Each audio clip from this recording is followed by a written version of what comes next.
Bonjour à tous, ravi de vous retrouver pour la présentation non pas d'une distribution de Linux, mais d'un film en fait qui est toujours en salle donc à l'heure actuelle où j'enregistre la vidéo. C'est un film qui s'appelle The Jane Doe Identity. Donc le titre anglais en fait nous en apprend beaucoup plus sur le film puisque c'est The Autopsy of Jane Doe. Donc tout de suite on est plongé dans le vif du sujet puisque la plupart du film se passe en huis clos au sein d'une morgue locale quelque part aux États-Unis. Et on se retrouve en fait en compagnie d'une famille de médecins légistes, les Tilden, qui sont un père et un fils, qui de temps en temps, lorsque la police locale fait appel à eux, eh bien, sont chargés d'autopsier les personnes qu'on leur amène. Et là, pour le coup, en fait, il faut imaginer la scène, hein, c'est un vendredi soir, assez tard, donc le fils Tilden compte sortir avec sa petite amie au cinéma local, il a quasiment terminé, donc ils sont en train de ranger un petit peu la morgue. Ils viennent de terminer en fait d'autopsier le dernier cadavre. Et puis là, donc on a la police locale suite à un meurtre. Hein. Donc je spoile pas parce qu'en fait dès le départ on est présenté, on nous présente ce meurtre assez étrange au sein d'une famille, avec la découverte dans la cave donc d'un corps dont on ne connaît pas l'identité, d'où le titre en français, puisque Jane Doe, en fait, c'est le nom féminin que l'on donne à des mortes, tout simplement, à des cadavres féminins dont on n'arrive pas à découvrir l'identité parce que le portefeuille n'était pas présent, parce qu'il n'y avait pas de témoins, parce qu'on n'a pas d'indication supplémentaire pour l'instant. Donc provisoirement, on donne en fait aux États-Unis ce nom Jane Doe. Et pour les gars, en fait, pour les hommes, c'est John Doe. Et John Doe, en fait, ça nous rappelle un petit peu la série 2003, je crois, avec Dominique Purcell qui jouait dans Prison Break. John Doe pour les gars et Jane Doe donc pour les femmes donc qui n'ont pas encore d'identité connue et reconnue. Alors, ce film en fait démarre comme un thriller. Donc c'est un film qui m'a beaucoup surpris parce que alors j'en parle parce qu'en fait c'est un film qui à mon avis ne payait pas de mine. J'avais pas au début prévu de voir ce film. J'ai dû un petit peu m'y contraindre parce que je n'ai pas vu de bande annonce sur ce film-là. J'ai manqué une séance précédente sur un film que je comptais voir. Il y avait ce film-là qui était à l'affiche. Euh, du coup, j'avais pas plus d'informations là-dessus. Je savais que c'était par oui dire plus ou moins un thriller fantastique. Donc comme j'aime plutôt le genre, je me suis laissé embarquer et ça a fonctionné sur moi en fait. J'étais assez surpris par le pitch, par le scénario, par la mise en scène aussi qui est assez bien faite. Le montage est très bon et aussi par l'ambiance tout simplement. J'ai trouvé ce film. Alors on n'est pas dans un film, on n'est pas sur un chef-d'œuvre, le chef-d'œuvre de l'année hein, bien sûr, mais c'est un film qui se laisse quand même voir. J'ai beaucoup apprécié en fait. Et puis parmi les acteurs, donc qui joue le fils Tilden, hein, le- la famille Tilden en fait et la famille qui s'occupe de la morgue locale quelque part aux États-Unis. Je crois qu'on ne sait pas vraiment le nom de la ville, je l'ai pas noté. C'est quelque part aux États-Unis, il faut imaginer une ville locale, voilà, peut-être de 50 000 ou 80 000 habitants. Voilà, et au sein de cette ville, en fait, il y a une morgue locale dirigée en fait par les Tilden. Et cette famille Tilden, en fait, est habituée à autopsier les cadavres que leur amène la police locale. Et là, pour le coup, donc ce vendredi soir, ils viennent de terminer la dernière autopsie, et la police leur amène en fait ce mystérieux cadavre féminin, sans indication, sans identité. Donc il va falloir pour eux utiliser tout leur savoir-faire en fait, de manière à retrouver l'identité de cette personne. Et bien sûr, comme on est au cinéma, et bien évidemment, l'autopsie ne se passera pas tout à fait comme ils ont l'habitude de le faire. Et c'est là où vraiment tout le film, tout l'intérêt du film réside, puisqu'on est en fait nous-mêmes embarqués avec eux dans ce huis clos assez morbide d'ailleurs. Alors on a pas mal de blagues autour de justement de tout ce qui est cadavres et tout, etc. dans les morgues. On nous parle également de coutumes, etc. Des us et coutumes en fait des médecins légistes pour se prémunir, on va dire, du mauvais sort, ou enfin il y a un jeu là-dessus à ce niveau-là qui est assez sympathique.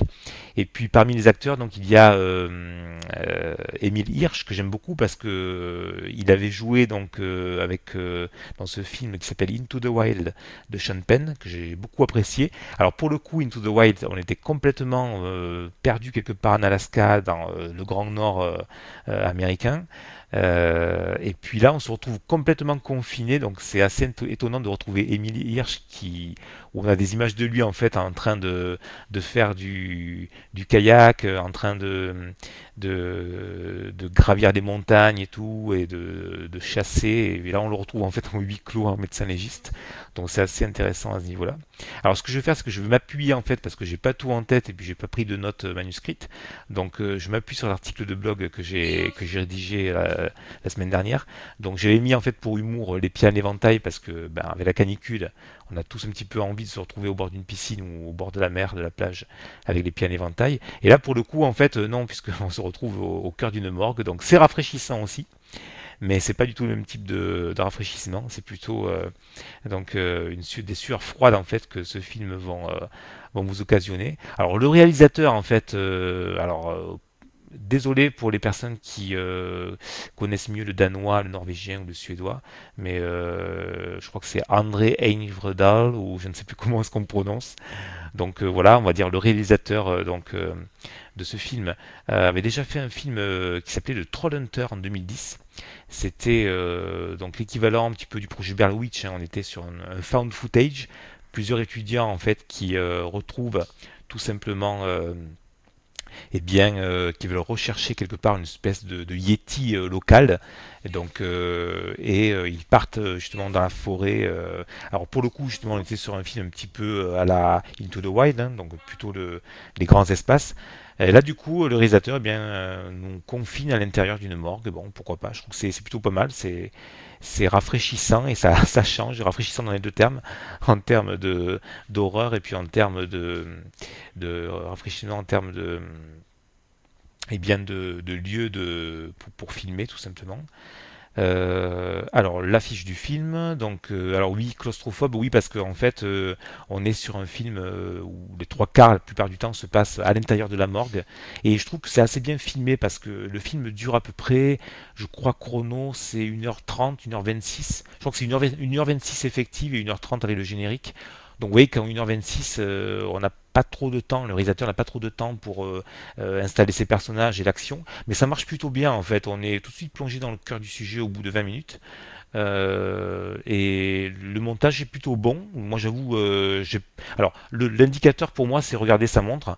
Donc, quand je suis dans la salle, en fait, hop, si j'éclaire la lumière de la montre et que je commence à regarder 2, 3, 4 fois ma montre, c'est que c'est plutôt assez mauvais signe par rapport au montage ou que je sors du film. Là, j'avoue que je suis pas vraiment sorti du film pendant cette 1h30. Donc, le format est bon. Le format est bon. Je crois que le réalisateur a réussi à tout dire durant ces 7h30. Après, au niveau photographie, etc., bon, faut pas aller chercher dans ce genre de film, comme je disais, des grands espaces ou autres, hein. On est vraiment sur un huis clos avec pas mal de dialogues assez savoureux entre le père et le fils. Donc il y a une connivence entre ces deux acteurs. Donc ils travaillent ensemble, ils se connaissent, ils font partie de la même famille. Le fils a repris un petit peu la morgue locale de son père, donc il bénéficie aussi de l'expérience de celui-ci. Donc il y a tout un jeu comme ça au départ, avec beaucoup d'humour. La première autopsie est pratiquée sur une musique rock, donc c'est assez entraînant. Et en fait, au fur et à mesure donc de ce thriller, donc je me disais, on passe vers un film fantastique parce que le cadavre donc de cette personne Jane Doe recèle des mystères et au fur et à mesure en fait bien la relation qui se crée entre ces deux personnages bien elle est très tendue parce qu'on est quand même en présence d'une relation filiale et le danger en fait qui enfin l'action en fait tout ce qui arrive à un personnage, et bien l'autre le ressent multiplié par 10, par 100, par 1000, puisque forcément il y a cette relation filiale qui augmente le danger. Et nous, en fait, au milieu, en tant que spectateur, on est vraiment plongé dans cette situation. On a vraiment l'impression d'être le frère du médecin légiste, ou bien le frère du père, on a vraiment l'impression on est vraiment plongé au cœur de l'action en fait. Donc c'est assez bien filmé de ce point de vue-là. Là, j'ai mis le trailer d'Into the Wild. Voilà, donc là, on a les noms des personnages, hein. On a Tommy Tilden, donc, qui est le médecin légiste, le père. On a Austin Tilden, le fils, Emily Hirsch. Et on a Emma, en fait, qui est la petite amie d'Austin. Ils devaient en fait sortir ensemble ce week-end-là, donc juste avant le week-end, et donc le cadavre de cette Jane Doe arrivant, eh bien, les plans ont changé et leur avenir justement va être changé l'espace de toute une nuit, puisque l'autopsie se passe en fait en tout début de soirée, voire en milieu de soirée, hein, jusqu'à tard dans la nuit, puisque on a l'impression que l'autopsie dure pendant plusieurs heures, parce qu'à un moment donné, ils arrêtent, ils reviennent en fait, ils se posent pas mal de questions, donc ils font des recherches. Alors, ils ont une bibliothèque, ce qui est vraiment sympa, c'est qu'ils ont une bibliothèque dans la morgue, et ils ont besoin parfois de se documenter justement par rapport à ce qu'ils trouvent. Alors ça va être une documentation au niveau de la botanique, au niveau de l'histoire, au niveau des croyances, etc. Donc enfin, moi j'adore la plupart des films qui se passent comme ça dans les bibliothèques. J'avais adoré notamment Le Nom de la Rose par exemple, où on a pas mal d'autres films aussi où le héros se réfère donc dans une bibliothèque. On a, même si les films ne sont pas forcément bons, je crois qu'il y avait La Neuvième Porte, me semble-t-il, ou d'autres films, enfin vous me direz, où le héros est obligé de se référer à des livres un petit peu spéciaux, c'est assez intéressant.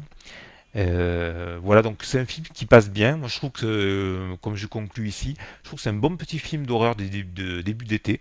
Alors souvent, comme ça, on a des films qui sortent au mois de mai, juin, là, juste avant l'été. Euh, et puis, ce qui est intéressant, c'est qu'on n'est pas dans le film d'horreur comme on peut voir depuis environ maintenant 12 ou 15 ans, où on a en fait des jump scares toutes les 10 minutes, où on a toujours la même bande de jeunes ados, de jeunes teenagers un petit peu plus ou moins décérébrés, enfin, ça fait cliché quoi. Donc on a l'impression à fait de revoir en fait, vous savez, un petit peu euh, une espèce de copie de ce qu'était Massacre à la tronçonneuse au départ, où on a cette bande de jeunes dans le camping, dans le minibus, le Volkswagen justement, où ils partent en fait après le spring break ou juste avant l'été, et où ils se font en fait slasher plus ou moins les uns les autres. On a l'impression d'avoir souvent c'est pas le copie. Alors ça a été aussi souvent recopié, et puis au millième degré, on a aussi des films qui abordent ce, ce, ce pitch-là avec humour, hein, où on voit les jeunes en fait très caricatural, le musclé, etc., l'intello, etc., le timide, voilà, le geek, donc la fille bodybuildée, etc. Et donc c'est souvent on a ce petit film avec le recul qui peut être vraiment intéressant, mais parfois ce sont vraiment des copies telles quelles en fait au premier degré, et c'est assez lourd en fait à digérer. Et là en fait on a ce film là qui est assez rafraîchissant, parce que les héros sont tout simplement professionnels. On les voit opérer, on a vraiment l'impression d'être dans une morgue en fait. Euh, c'est pas surjoué, il y a une relation, donc comme je disais, filiale, qui apporte un petit plus. Euh, c'est rythmé, bien monté. Donc moi c'est un film que je conseille en fait. Alors il est toujours en salle je crois, mais pour avoir vu le nombre d'entrées en salle, c'est assez assez ridicule. Je crois qu'on doit être à peine au-dessus de 160 000 entrées au bout de 3 semaines. Donc vous voyez que à l'occasion, bon, si vous pouvez soutenir le film, j'ai presque envie de dire allez le voir, quoi, allez le voir pour le soutenir.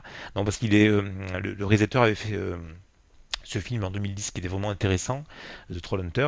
Celui-ci me semble correct. Peut-être qu'après, le film suivant pourra monter en puissance et puis en qualité. Donc, moi, c'est un film que je vous conseille. Voilà, allez-y entre amis. C'est vraiment un bon petit film d'horreur de début d'été qui paye pas de mine. Voilà. Et comme je dis, voilà, on n'est pas dans l'horreur avec un niveau de réalisation par rapport à Sam Raimi ou James Wan. Hein. James Wan que j'adore. Donc pour Conjuring, et puis le film aussi avec donc j'ai oublié le titre en fait, avec les marionnettes, donc désolé, mea culpa, voilà, ou Jennifer Kent plus récemment pour Mr. Badabock.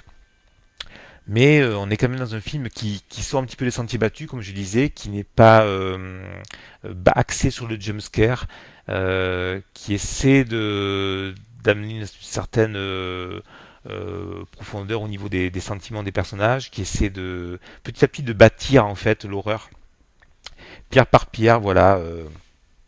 On y va crescendo en fait. Hein, on n'est pas plongé tout de suite dans un film d'horreur. On est vraiment sur des transitions qui sont vraiment bien trouvées. Voilà, donc c'est pas le chef-d'œuvre de l'année, c'est pas le film d'horreur de l'année, mais c'est un thriller horrifique qui mérite d'être vu. Voilà. Et puis éventuellement, vous pourrez aller voir la bande-annonce de ce film trouvable sur Internet. Voilà. Mais écoutez, j'expérimente ce nouveau format, donc je sais pas si ça va vous plaire. À mon avis, c'est peut-être que le premier, la première série d'une seule version. Voilà, j'essaierai de faire ça peut-être plus souvent à l'occasion, parler de films qui m'ont intéressé. Mais en tout cas, voilà, moi je dis ça avec le cœur parce que c'est un film, comme je disais, que je n'étais pas censé voir, que j'ai vu en fait, j'étais assez scotché. Pourtant, je vois pas mal de films de ce type-là, mais j'avoue que là, un film qui m'a plu. Donc voilà, j'avais envie de faire partager en fait mes impressions. Voilà. Mais écoutez, merci d'avoir tenu du coup jusqu'ici, et puis je vous dis à bientôt sur la chaîne. Au revoir.